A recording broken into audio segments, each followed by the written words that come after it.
If George Wright has made peace with his God and those he has transgressed against, who are we to judge George Wright?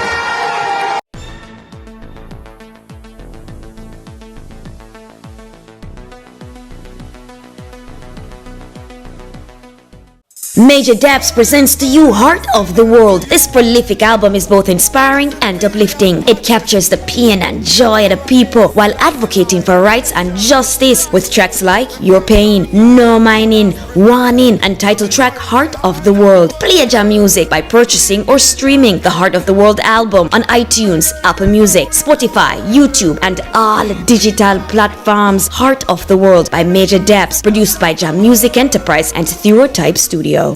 Bless up, ABR family and viewers. Welcome back to the channel. It's your girl, Isabel Rose. And in this one, major update on the missing UTech student, as well as the Nurses Association of Jamaica plans march against attack on the nurse.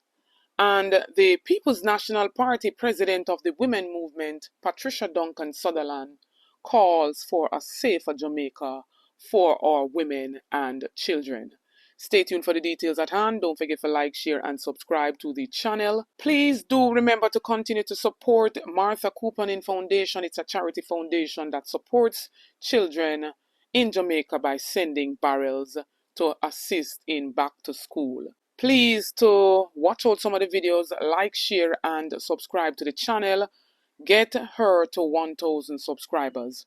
Please and thanks. Now, kicking off this first segment with the first major update as it pertains to the missing 20-year-old UTech student who goes by the name of Anissa Dilworth, who was missing some 8 days ago from a in-drive service, where we seen her father was calling for her safe return.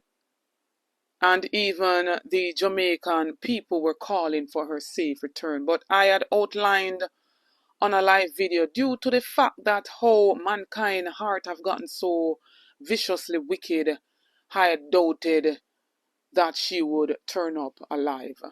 And so, according to news report, it is said that body believed to be that of missing UTech student was found.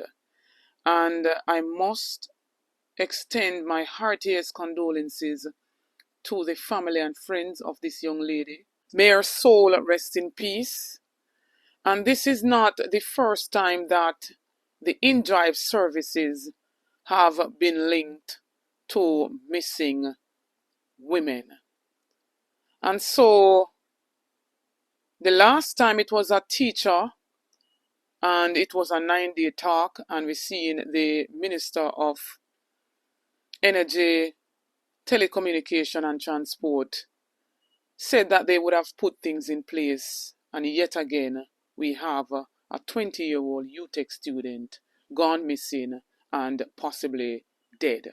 Now, following the vicious attack and battering of a nurse who was on her way to her duty at a corporate hospital that involves a businessman who happens to also be a licensed firearm holder, who happens to also be affiliated with the governing Jamaica Labour Party. And so that circulated viral video have caused quite a stir in the media space, to which FLA, that's the Firearms Licensing Authority, conducting a thorough investigation into the matter, and says that they take the opportunity to remind licensed firearm holders that brandishing or using a firearm to intimidate or assault a person is a criminal offense. And so we had learned even on Mystic Sensation program that this licensed firearm holder / businessman deserved more charges. And so we see in the FLA taking this matter as serious as possible. But we still are watching the outcome of this. And so now the Jamaica Constabulary Force has upgraded his charges. So Upon initial arrest, he was charged only with assault occasioning actual bodily harm. And so it has been upgraded. So he's charged now for assault occasioning actual bodily harm, assault with intent to cause grievous bodily harm, assault at common law, possessioning of a firearm with intent to commit a first scheduled offense, possession of a firearm with intent to cause injuries.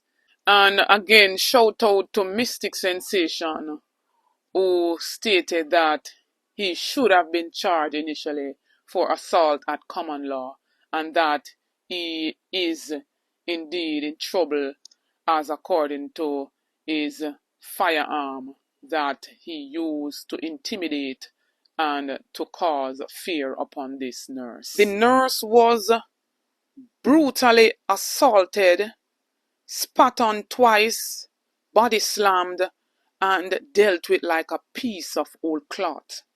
And so we, the Jamaican people, condemn same, and we're calling for protection for our children and our women. Now we see in the Nurses Association says that they will march against violent attack against a nurse that occurred on May 13th, 2025. And here's the memorandum.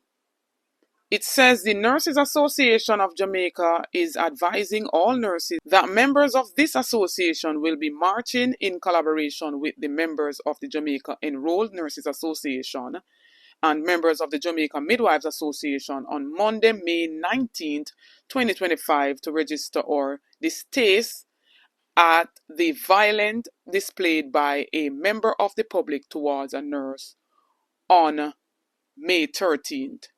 The venue will be communicated at a later date. And so as a midwife, I stand for this cause and I stand in solidarity with the Nurses Association in this matter. We cannot have big grown men dealing with our women and our children in such violent matter. And so we see in pictures circulating even with this man who goes by the name of Andy Bell with, members from the Jamaica Labour Party. And I said it on a live that it must have not been his first rodeo. And so a lady spoke out on nationwide news and was giving a recount of what occurred between her and this man before he assaulted this nurse who was on her way to her duty. I tried to go right, he swerved right. I tried to go left, he swerved left. That went on for about 3 different attempts to go around him. Eventually, I went around him on the other side of the road to get away from him. I drove, and when I got to Stella Maris, I realized it was still behind me. I called 119 at the time. 119 was on the phone with me, and I got into Grant's Pen where we had a red light. The man came out of his vehicle with a gun in his hand and a hot coffee cup. And he used that hot coffee mug and beat down my window. The man beat that window down. The police was still on the phone, on the Bluetooth, so he could hear what was going on. The recount I'm giving you sounds eerily similar. Unfortunately, we have not heard anything from the Prime Minister, who happens to be Andrew Holness. And we're seeing him running out, trying to politicize the JCF, coming out clad in blue on the day of a JFJ protest, peaceful protest, and that he stands with the JCF, creating divide in our nation, with even the chairperson of the Police Federation making utterances that the JFJ is a terrorist group. And so I am asking this question of the Prime Minister Andrew Holness. Will you come out and stand with the nurses come this Monday as they march against violence against our nurses? Gone are the days when big respect shown from all citizens to our nurses. But we have gunslingers and we have reckless people being given licensed firearm and they're using it to intimidate and to cause harm to others. Today, our country is in a state of outrage and disbelief because we all witnessed the beating of a nurse, a female nurse, by a Jamaican man, kicking her in her head because they had a car accident, a fender bender. And this is happening on World Family Day, when we should be able to celebrate family as a foundation of our society. But this is not to be so for Jamaica, because we have developed a brutal pattern of violence against women and children, and it demands an uncompromising response. We cannot celebrate family in a society where our women and children do not feel safe. And all of this comes on the backdrop of the current trial of Constable Noel Maitland for the alleged murder of Donnelly Donaldson, which continues to expose the deep fractures in how we value women's lives. And only a week ago, the nation was again in a state of disbelief as we struggled to process the brutal rape and murder of 9-year-old Kelsey Farragon by a recently released sex offender. A horrifying consequence of a broken system for monitoring and rehabilitation. And now the country is searching for a missing female University of Technology student. These are not isolated incidents. They are symptoms of a deep societal crisis where violence is normalized. And while we commend our police for their swift arrest in a road rage incident and their response in the wake of Farragon's murder, law enforcement alone cannot manage this situation. We must go beyond outrage and hashtag. We must transform our mindsets. Too many men still equate masculinity with domination and violence. That mindset must die for our daughters to live. I'm urging all of us to raise our voices together, not just in mourning, not just in outrage, but in unrelenting advocacy. We need a Jamaica where speaking up for women and children is not a risk, but a responsibility. Where silence is not the price of survival. And where every girl grows up knowing that her body is hers alone. And where men and women choose to live together in harmony with respect, love, and where we choose to value each other. If we say we believe in family, then we must believe in justice, safety, and dignity for every woman and every child. We must strive for respect and love between our men and women. I am calling for this in the wake of the harrowing statistics released by Superintendent of Sissoko, revealing that more than 3,000 sexual offenses were reported against over 2,100 children between January 2023 and May 2025.